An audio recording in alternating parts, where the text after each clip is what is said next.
I've got a cool one for you today, folks. This pattern was sent to me from James Sietsema of Illinois, and he had a pretty good day with this thing recently. Can you imagine hooking up with this big bruiser of a smallmouth on a Tenkara rod? I'll bet that was a pretty big fight. So his pattern is a simple soft hackle wet fly. He calls it the Zeba, which is a Potawatomi word for river. The Potawatomi were a Native American tribe in the Great Plains region, which is Illinois, Indiana, Wisconsin, and Michigan. And this thing, it's a cool fly as is, but not only that, it's a pretty versatile style of fly. There are only a couple of simple materials, but you could definitely change it up with the color of the tail or the body or the hackle or even the thread if you wanted to make the head a big hot spot. But before we get into the tie, let me make this quick announcement. If any of y'all out there have any original flies that you've created and you'd like me to tie them for the channel, just send them to me. And particularly if you've got any pictures of nice fish you've caught with them, that always makes it a little more exciting. So just send me a picture, and if I'm able to tie it for the channel, I'll send you a hat, embroidered Savage Flies hat, and a sticker. James, yours will be going out in the mail tomorrow. Okay, let's get into James Sietsema's Kibe. So there it is in the vise, James Sietsema's Kibe, a pretty simple soft hackle wet fly, but a good looking pattern. Now the ones James sent me looked like it was a size 6. I'm going with a size 8 because I typically fish smaller flies. This is a size 8 standard or 1 extra long barbless wet fly hook. We'll use some black thread. It's a 140 denier. Catch it in toward the bend of the hook here. And the tail, we're going to use some Jamieson's Shetland wool. This is actually color 462, but I think this fly, this pattern or type of fly would be effective in lots of different colors. But this specific one was the color 462, which is kind of an orangish rust brown. We'll catch a small piece in at least 2 times the hook gap. We'll trim it in a later step. But next thing we're going to catch in is some copper wire. And this is a size medium. It is, if you recall, medium is 1 size bigger than a brassy.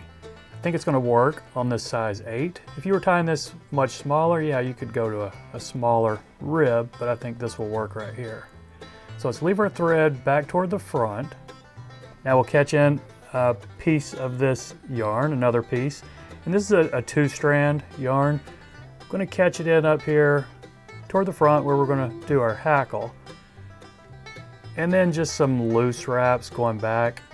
Don't want to bind it down too much. This will give us a little bit more bulk for our body right there. Okay, now I'll leave our thread back up front and then just go ahead and wrap this up. And I'm not going to wrap it tight because I want a kind of chunky, thick body. I think it looks good. The one he sent me was kind of like that. So go ahead and wrap this up to your thread. Okay, we'll catch it off up here. And I like that this is kind of a fuzzy body. I think that's going to give it just a little bit more life in the water. Now let's counter wrap this rib. And I know I usually say let's counter wrap, and sometimes I get it wrong and wrap it the same way I did the body, but I was paying attention this time, so I'm actually counter wrapping this one. Okay, catch it off up here. And this is a pretty thick wire, so it'll take a few tight wraps. And then I don't want to use my scissors on this, so I'm putting a couple tight wraps and I will helicopter it off. And when you do that, just double check, make sure you didn't leave a sharp nub right there. That will, could mess up your thread a bit later.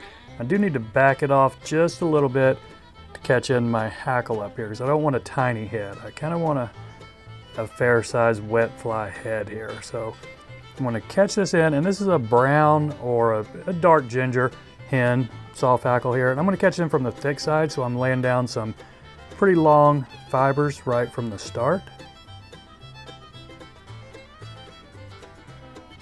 Okay, and I'm going to leave that stem in all the way up to right behind the eye. That way I will minimize having an extra lump when we're working on our head. And since I don't have a lot of feather to work with, I am going to use these spring-loaded hackle pliers here. And notice my thread is toward the back of my head already, and that's where I want it.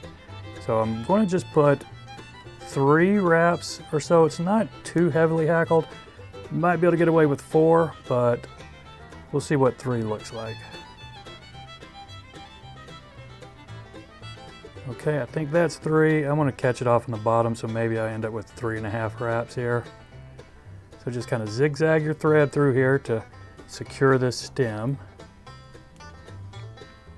And before I snip it off, yeah, I'm going to put another tight wrap in here. And now we got this front piece. I'm going to leave some of those barbs that are sticking forward, and I'll sweep those back when I'm working on my head here. I'll just lick my fingers, pull everything back, and a few wraps right here. These can be loose, they can be tight, doesn't really matter. Now I'll just work on a big wet fly head here. Don't be afraid to make it pretty big.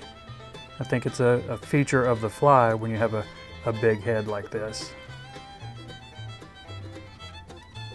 Okay, I think that's enough. I'm gonna go ahead and wet finish it and try to keep my wet finish toward the back. That doesn't always work, but it'll make a little bit cleaner of a fly if I can. Now let's see, do we have any cleanup? I got some of that wool stuck to my point of the hook there. Now I'm just gonna take my Velcro and then kind of fluff this out a little bit, and then I will trim it to size. Okay, I think that's fine, that's shaggy enough. I'm gonna go back in here and maybe about right there, I think it will work. Maybe I could have left it a little bit longer, but I think we got a nice fishable fly right there. So there you go, James Sietsema's Kibe. Just drop a head cement and this thing's ready to go in the box. So that's it, my friends. I appreciate you watching. Y'all take care, and we'll see you next time.